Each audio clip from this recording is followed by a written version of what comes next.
If you've been listening to this podcast for a while, you know that primarily we focus on leadership communication. And you might think about that being focused on those who happen to be in the executive role within the organization. But that is not necessarily the case because, according to my guest today, and actually according to my own beliefs, you can be a leader in no matter what seat you are in the organization, provided that you are focusing on leading yourself.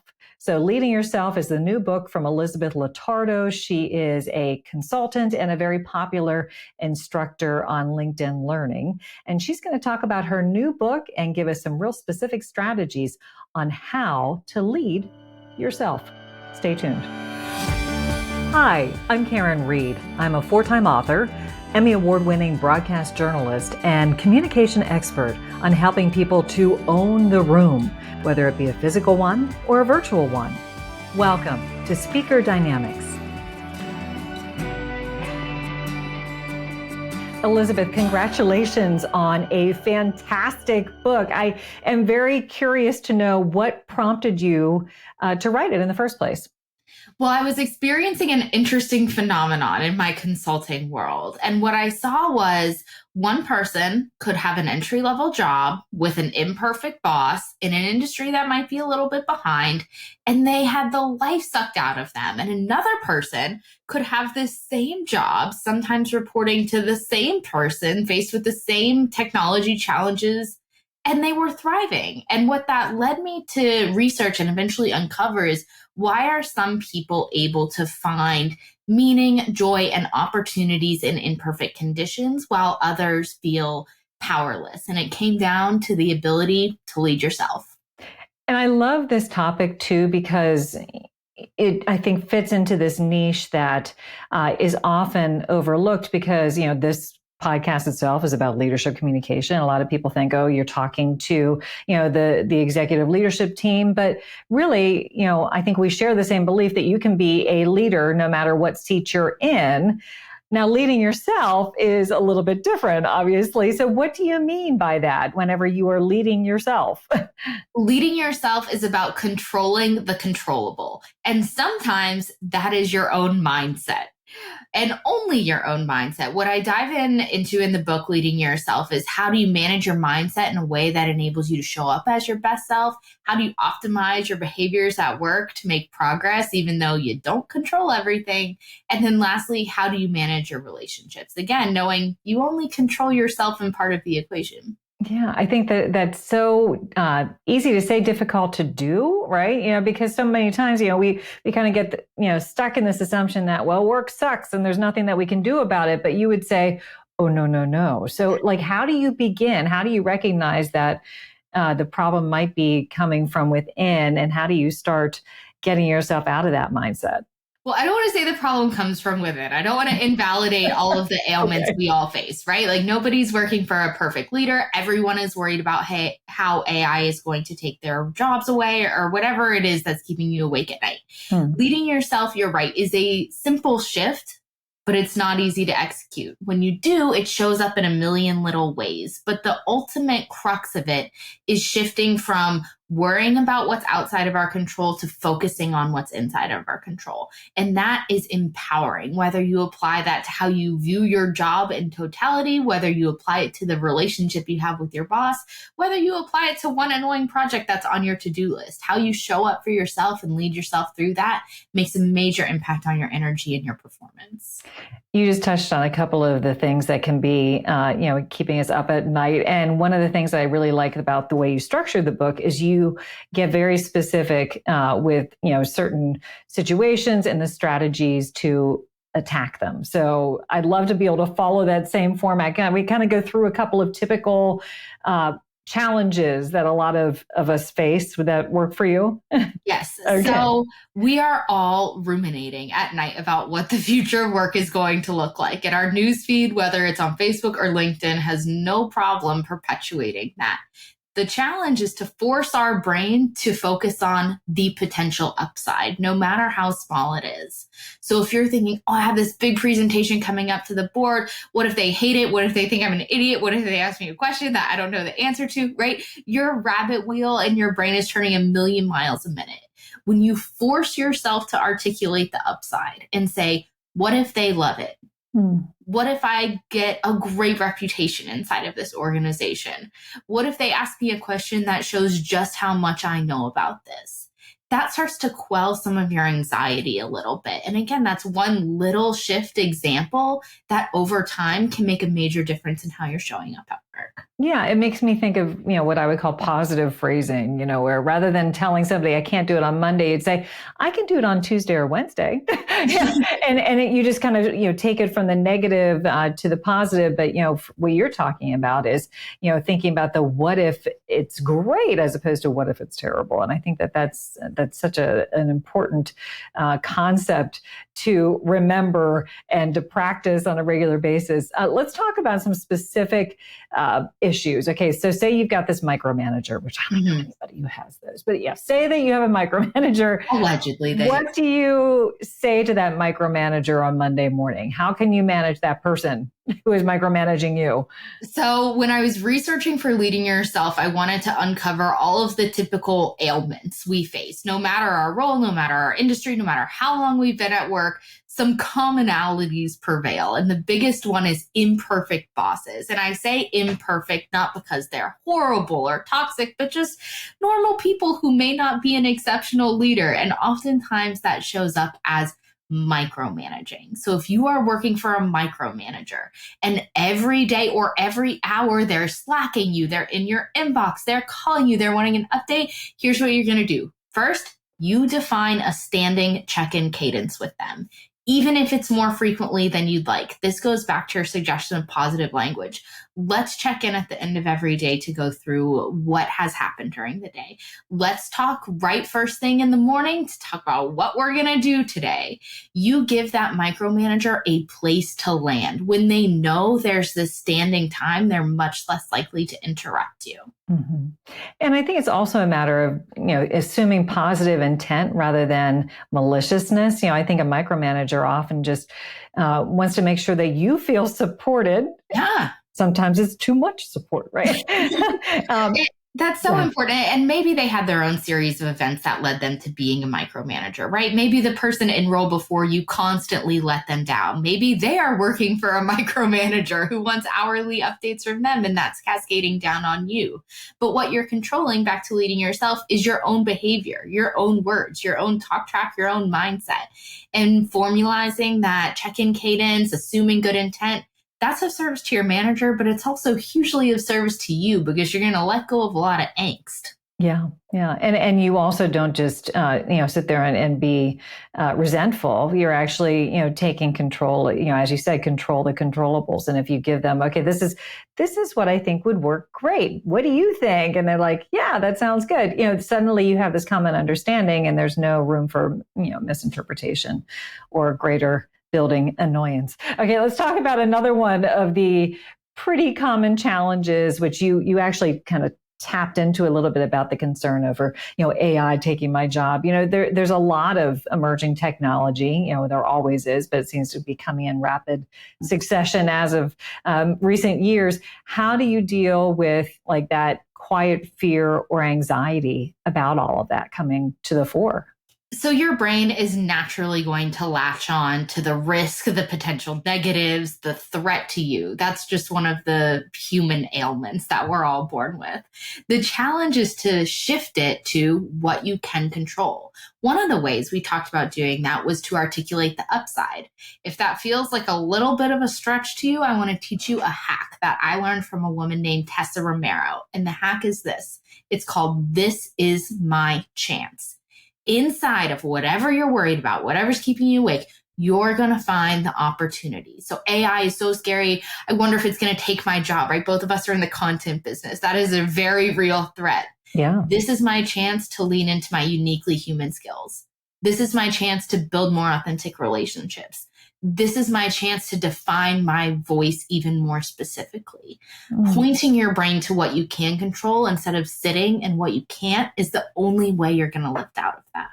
Yeah, that great suggestions and great strategies for managing that. Lean into your humanness, yeah, and highlight that, which cannot be readily replaced by AI. As hard as not yet, at least. I know. And it's all we got. And I'm making these suggestions to articulate the upside, to say this is my chance, not because I want to lean into toxic positivity or blind optimism, but it's all you have, right? Whether you are laying awake at night thinking about AI and how it's going to ruin your career, or whether you're stepping into your authenticity and your human connection, that's your choice. If you sit in angst, it's not going to reduce the likelihood that AI might profoundly impact your career, but it does change how you're experiencing today. Yeah, and I'm thinking I should have a journal beside my bed and be writing down these things. Yeah, as I'm ruminating on them. Okay, AI is going to take over content creation from me. I'm going to write this down. No, I will lean into the uniquely human perspective I have on that. Another thing that is obviously happening quite a bit, and has been for quite some time, but it feels like the constant reorg, and the person who has no control over the outcome of that reorg. What do you tell them? How can they manage the stress that is accompanying that? We're going to, again, focus on what you can control. You, if you're worried about the reorg, probably aren't designing the entire thing yourself. What you do control is how much thought time you're giving to it, how much you're ruminating about it versus how much you're actively working to change the outcome. That's a big one that trips us up. You are in control of the relationships you're building, whether that's with your current boss and solidifying things there, whether that's expanding your reach within the organization and building relationships with other senior leaders.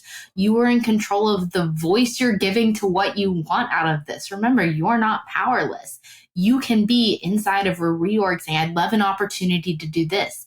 I think the way I add the most value to our organization is this. I've been really working to improve my skills in X or Y, whatever it is. But again, shifting from this reorg is happening to me. I don't know what to do. I don't know where I'm going to fall in this. I don't know if I'm going to get laid off, if I'm going to get a pay cut, whatever it is. We're not doing anything when we're sitting there. We're just causing ourselves some angst. But when we shift to what are relationships that I can build, how can I voice my expectations for this? How can I, even if it's solidifying my LinkedIn profile, what can I do in the face of this? That's where we're going to get energy, and that's where we're going to get that feeling of power.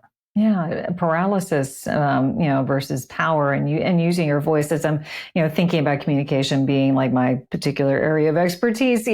Is there a time and place to be raising your voice? Are there certain places or times, certain events where you should not be raising your voice, and others where you should be, highlighting, your own advocacy for what you need? What suggestions do you have around that? Well, the blanket answer is, of course. The more complexity is there aren't hard and fast rules. What I have seen are some themes that I think we can all be aware of. And one of those is to undersell yourself, especially in a virtual environment. It is so easy to stay on mute. Sometimes you are muted on entry by default, and you have to get that courage to speak up in a virtual capacity, and that can be more challenging than in person. So if you're finding yourself reluctant to voice in a virtual setting, be really aware of that. Secondly, we know there's some female differences there between Sure. women and men. And men are more likely to tout their own accomplishments, to give voice to what they want than women are. Whether that is function of our genetics, whether that's function of the environment we were raised in, Right. we are where we are. Pay particular attention to that if you're finding yourself reluctant to speak up. And then lastly, make sure you're aware of the consequences of not speaking up. There is oftentimes not an immediate consequence, right? You're not going to get a pay cut because you didn't talk in a meeting. But over time, those things add up. And if you continue to stifle your voice, you don't articulate what you're after in your next role and where you want to go in your career, you don't give voice to what you need from your manager, you're going to pay a really steep price for that over the long term. And sometimes being hyper aware of that price is all the courage you need to start speaking. Speaking of being courageous, what should you do if you're in a scenario where you disagree with the direction that your organization is heading? Do you speak up? Do you stay on mute, like literally or metaphorically? What do you suggest? So, the first thing to keep in mind when you disagree with a decision your organization is making is back to intent of that imperfect manager. They're probably not making this decision because they personally want your life to be harder. So, let's quiet some of that angst and put it to the side and move from emotional resentment into tactical maneuvering, right? Do you pick this as your hill to die on or not? What that comes down to is long-term consequences for you and for the organization. If something is a one-off decision that's kind of annoying and makes more work for you this week, you're probably best to just eat it, right? That's the price of working for an organization. You're not going to agree with 100% of decisions. It just is what it is. That's what you get for a steady paycheck and having someone else set up your laptop. If there is a long-term consequence, it is your duty to voice your opinion. The challenge is to do it in a way that isn't, I disagree because I hate it, and to do it in a way that shows your intent of being of service to the organization. So what you can say is, based on my role, based on my expertise, based on my experience, whatever it is, whatever basis you have for disagreeing with this decision, I'd be remiss if I didn't share blank. And what that does is two things. First, it shows your positive intent. You're not just raising your hand because you don't want more work. You're basing this on something. It also safeguards you, because if there's something you don't know, you're leaving that door a little bit open. You're not saying, I disagree with this. You're saying, I'd be remiss if I didn't share the opportunity to X, or my concern of Y. Showing your intent and also doing a little bit of self-preservation. Yeah, that's interesting. So, first of all, assess if it is truly worthwhile to raise objections, and then make sure that you almost approach it from a tell me more, because I am concerned about this one element of that, and see where the conversation goes. So you're protecting yourself from being thrown out the door because you are seen as just somebody who's putting up objections all over the place. So I like that a lot, Elizabeth. That's a really good idea. So what about the situation where you are given so many different tasks and everything is put under the category of urgent? How do you prioritize what needs to be done, whenever the list is long of urgent? I think that is a challenge a lot of us are facing now. And as AI changes everything, everyone's roadmap is changing. Everyone's boss has said, look into this, give me a plan on how we're going to deal with this. So how can you prioritize when everything has an exclamation mark next to it in your inbox? The first lens you're going to look through is, what is actually urgent? What is the consequence if I don't do something? And through that lens, we're going to start to reprioritize, because throwing around fire drill and urgent is really easy language to latch onto in the corporate world. So we're going to articulate the cost of what happens if this goes undone. Sometimes it's actually not that severe. When you get to a hopefully more consolidated list of priorities and urgent things, one tactic I like to use is to just start where it feels fun. And that's a really straightforward tactic. There's all kinds of thought leaders talking about strategic prioritization, or starting with the most challenging things so you get it out of the way. Just start where you have the energy to start. We don't want to sit in paralysis. If one thing looks particularly obtainable and interesting to you, start there. And that energy is going to carry over to the other things. If you start to stare at this list of everything with an exclamation point next to it and think, what's the most strategic? What's the most this? What's the most that? You're just going to start to feel tired.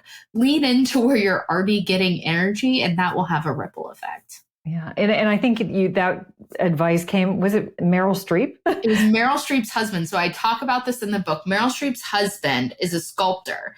And one reporter, this is in the early 2000s, was asking Meryl Streep, the famous actress, how do you approach a big new role? You have an accent to learn, you have lines, you have mannerisms, you have all these elements of a complex role. Where do you start?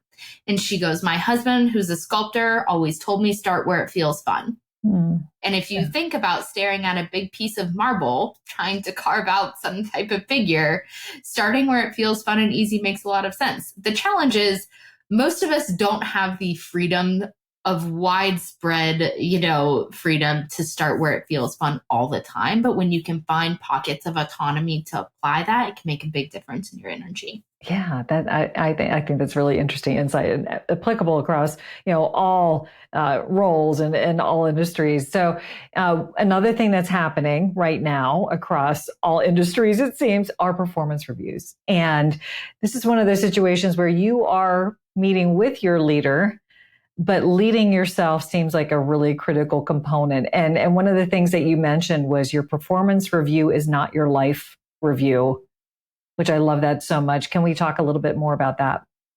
So one of the points I make in this book is leading yourself is a set of skills that can stay with you for your whole life. It will be with you in seasons where work is a big priority. We're going after a promotion, where you're changing your industry, whatever it is. It can also be with you in seasons of life where work is taking a backseat. And when you apply leading yourself to a performance review, where again, shifting from what's out of our control, all of these swirling things, including our boss sometimes, and focusing on what is in our control. And your manager is likely coming to you in a performance review with outputs, right? These are the OKRs I need you to achieve. These are the metrics. This is your sales target in some cases. You, when you're leading yourself, are going to dial that back and say, okay, what are the elements of this within my control? Let's take a sales target because it's an easy, quantifiable example to work with. If you're handed a sales target, there's a lot that goes into whether you meet that target or not. And not all of it is within your control, right? You have marketing, you have product failure, you have competitors. There's so much going on. When we dial it back and focus on what is in my control, I can make a certain number of outbound calls a week. I can follow up with my customers in this amount of time. I can make sure that I am spending 1 hour a week learning, whether it's negotiation skills, discovery skills, whatever it is. All of these things that are within my control are going to increase the likelihood I meet the sales target outside of my control, somewhat outside of my control. But they're things I know I can do. And when you apply that lens of self-leadership to performance review, everything changes. Your manager sees, okay, you're not just blindly accepting this target. You're really thinking about what's doable for you. And that is going to have a ripple effect. It's going to radiate out and ultimately increase the likelihood you hit those OKRs that are handed to you. So you think about the OKRs, you think about your KPIs, and from your book, I would also say that I have a list of like to-dos, like things I'm going to implement right now. And one of the things that you caution about is make sure that you rely upon consistency, not intensity. So let's explore that a little bit more. What do you mean by that? So oftentimes, high performers particularly set really intense goals. No. Right. Not that I've ever done this. Right. This book is full of hard lessons learned. Yeah. But most goals depend on consistency. And that's really challenging now when intensity monopolizes so much of our organizational narrative and culturally so much of our narrative, right? We're functioning at this peak level. But when you dial it back and think about what can I consistently implement, there's an old saying, people often underestimate what they can do in a year and overestimate what they can do in a day. I think the expression goes the other way. Yes, it is. That's the crux of it. And this is a phenomenon that has plagued humanity for, thousands of years. It takes a lot of time to do big things. And when we set the big thing as the goal, we're more likely to burn out, both at an organizational level and an individual level. When we focus on those small habits consistently, things that we know are going to increase the likelihood we meet this output, that's where we really start to get sustained energy. I love that. All right. So at the end of every conversation, which I think we could talk for like an additional hour, but to be respectful of my listeners and viewers' time, I always ask guests to provide one big takeaway that people can chew on until the next episode. So based upon our conversation, based upon this fabulous book, Leading Yourself, what is that one big takeaway? The takeaway of leading yourself is you are never powerless, even in the face of rapidly changing technology, even if you're working for a leader who isn't great, even if your company is a little bit behind. you are never powerless. The way you show up for your mindset, your behaviors, and your relationships has the biggest impact on the success you do or do not achieve. Wonderful. Thank you so much, Elizabeth. Thank you for coming on the show, and thank you for sharing your wisdom with the world with your book. Much success to you. Thank you for having me. When it comes to the topic of leading yourself, there are so many things that we could discuss, and more than we could fit into the 30 minutes that we allot for these episodes. So if you would like to hear more of my conversation with Elizabeth Lotardo, you can. You can go to speakerdynamics.com/bonus content and hear a conversation about what to do if you're in a job that, frankly, you just consider to be boring. How do you manage that? How do you know when you need to make a change? And Elizabeth gives us some real strategies on how to accomplish that pivot. So if you would like to hear that snippet of conversation with Elizabeth Lotardo about the job that is just, frankly, pretty boring, what do you do with it? Go to speakerdynamics.com/bonus content. I want to thank you for listening to this episode. If you like what you've been hearing, please subscribe, tell your friends about it, tell your colleagues about it. Let's continue to build a community around Speaker Dynamics Own the Room. Until next time, everybody.